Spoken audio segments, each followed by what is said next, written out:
নমস্কার বন্ধুরা, আমার চ্যানেলে সবাইকে স্বাগত। আজকে আমি তৈরি করব ছোলার ডালের লাড্ডু। বাড়িতে বানাবো। ছোলার ডালটা আমি 4-5 ঘন্টা আগে ভিজিয়ে রেখেছিলাম। এবার আমি একটা মিক্সিতে বেটে নেব। ডালটা আমার বাটা হয়ে গেছে।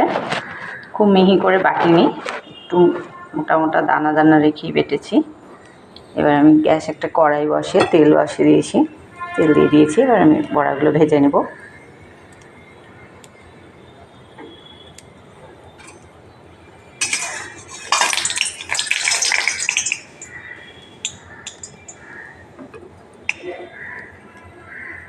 আমার সবগুলো বড়া ভাজা হয়ে গেছে। আমি 100 গ্রাম ডাল ভিজিয়েছিলাম।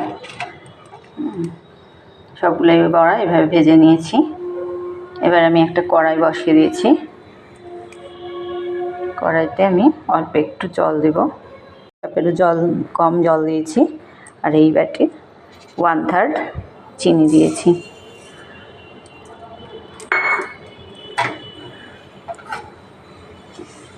চিনিটার একটা ঘন শিরা বানিয়ে নেব।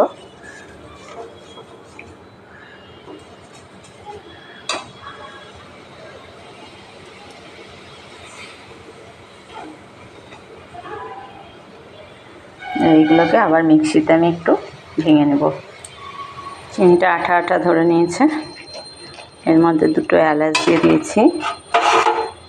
আর আমি এর মধ্যে এগুলো ভেঙে রাখা এগুলো মিক্সিতে হালকা করে একটু মোটা মোটা করে নিতে হবে। বেশি মিহি করলে অসুবিধা হবে, বেশি মিহি করা যাবে না।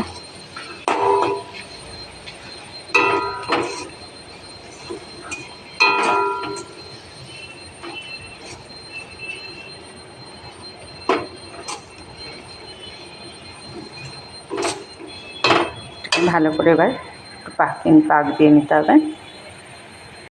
এটা হয়ে গেছে, একদম কড়াই থেকে ছেড়ে দিচ্ছে। এবার আমি এটা বানিয়ে তোমাদেরকে দেখাচ্ছি। দেখো বন্ধুরা, আমার লাড্ডু রেডি। লাড্ডুটা হওয়ার আগে, নামানোর আগে আমি 4 চামচ মতো ঘি আর কাজু বাদাম ভেঙে দিয়ে দিয়েছিলাম। কোনো রকম ফুড কালার দিইনি। দেখো কি সুন্দর লাড্ডুটা তৈরি হয়েছে। তোমাদের ভালো লাগলে অবশ্যই আমার চ্যানেলটাকে একবার সাবস্ক্রাইব করে দিও আর লাইক শেয়ার করতে ভুলো না। নমস্কার।